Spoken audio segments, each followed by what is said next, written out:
for Government Relations and Advocacy and President of Fruit Magic, Dr. Alan Escalona.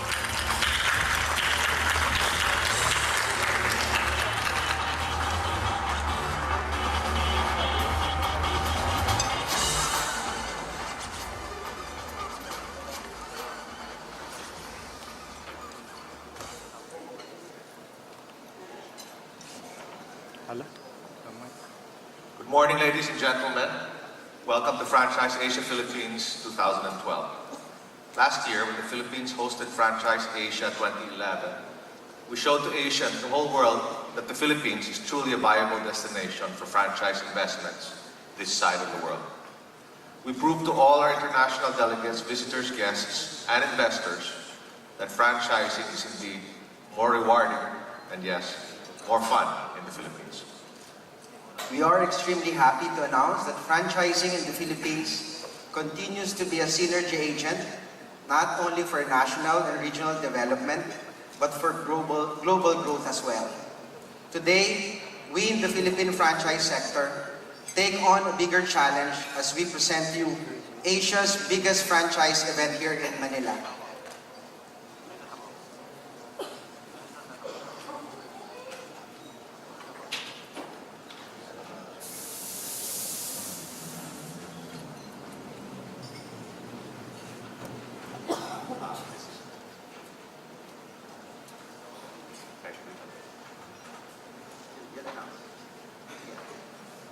And so to all of you, our distinguished guests, participants, and fellow entrepreneurs, it is with great privilege that we now declare Franchise Asia Philippines 2012 open.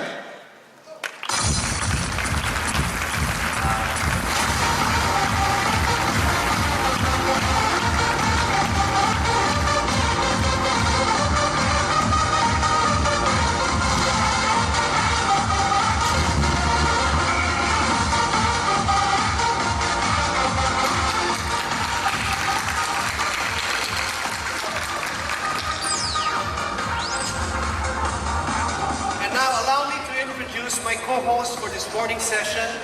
She is one of the hard-working women of PFA who always generously shares her time and talent. Ladies and gentlemen, please welcome Franchise Relations Manager of Goldilocks Bake Shop, Ms. Lynn Derez.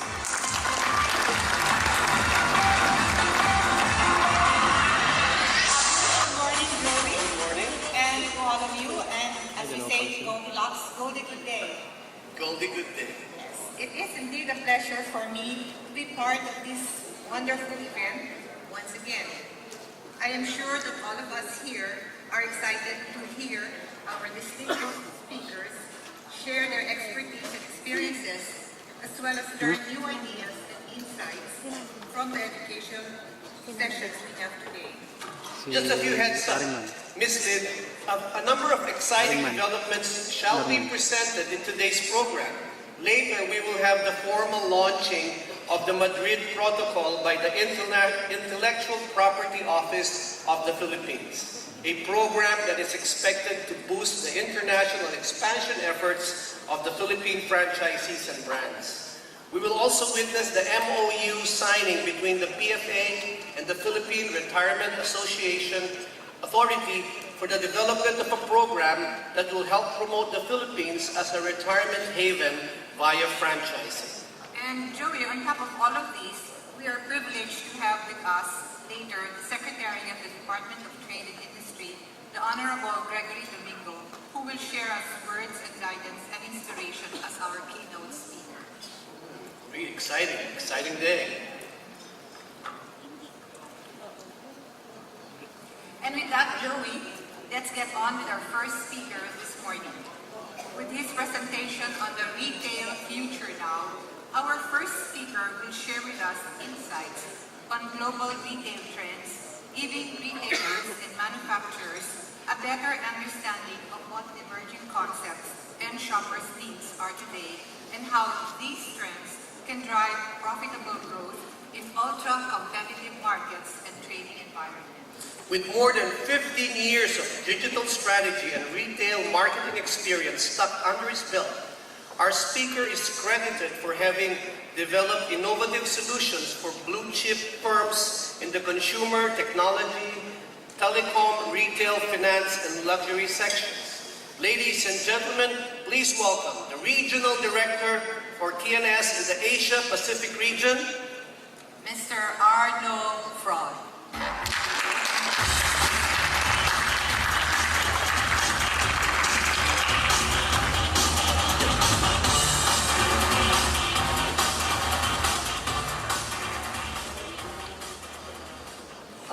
Hanggang umaga. That was my attempt. Hopefully it works. Good morning, and thank you first to the PFA and to the organizing committee for this invitation. Very much appreciate it. It's a pleasure to be here. You notice I have a headset. It's a tribute to all the QSR franchisees here. I'm also manning the drive-through next door, so I may take orders while I'm presenting. I hope you appreciate that. If the presentation is there. Okay. So today I'm going to talk to you a little bit about trends. And the thing about trends is it's very much a question. Okay, maybe you want to switch the screen. I'm not in front of the screen. It's very much a question of chicken or egg. What comes first? Is it the trend or is it the concept? And that's really the big challenge for many companies. Now the thing about trends, when we talk about trends, is it's not really about thinking just about 20 years from now. It's a lot of the trends today are already in existence. A lot of the retail concepts we will see as generalized and standardized in the next few years will actually be are already in activity today, and that's what I want to talk to you through today. When we talk about trends, we talk about long-term evolution, and that's an illustration of it. You know, you could see how television, for example, has evolved. They've got thinner while we've got a bit larger, and that's kind of what these evolutions are. They're long-term evolutions. Trends don't happen overnight, and today, if we look at a lot of the things that you can see around the world, you can predict what the future of retail is going to be, and that's really what we're trying to touch on today.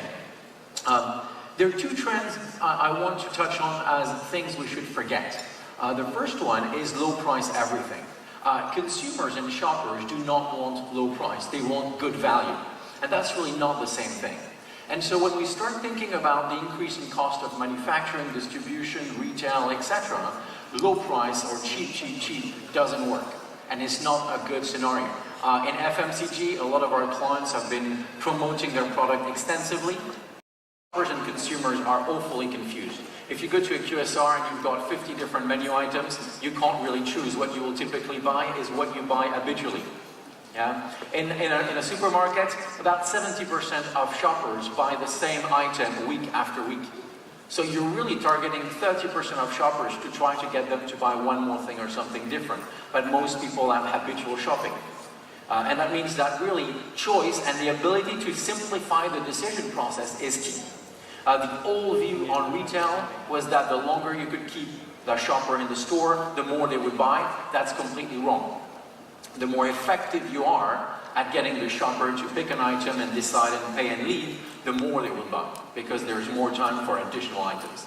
So these two things are really things you should think about, and I'll come back to some of these. There are two trends that are going to be common denominators for all future evolutions, and the number one is technology. Now, technology is absolutely going to change the way we approach retailing, the way we communicate and connect with consumers and shoppers. And that's really having already an effect. Some of you are on iPads and connecting on Twitter, and you can see this here.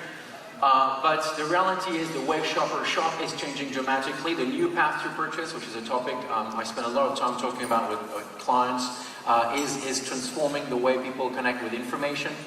You can now compare price in the store, you can get information right away, you can have a business that is on a social network and no longer connected to retail. Technology also in the retail environment with RFID, QR, NFC are changing completely the way consumers interact and also the way retailers interact together. And just as an aside, the one huge topic here is payment. Payment solutions are going to completely transform the way retailers connect. In the US, we already have some retailers that are looking at, especially department store, which are looking at taking out the cashier. Everything is going to go through PDAs or iPhones or tablets carried by salespeople, and you will see that more and more. What it means is that it transforms completely your relationship to the space. Yes, in Apple Store, it's already the case. They all carry an handheld iPhone, and they can swipe cards and pay right away.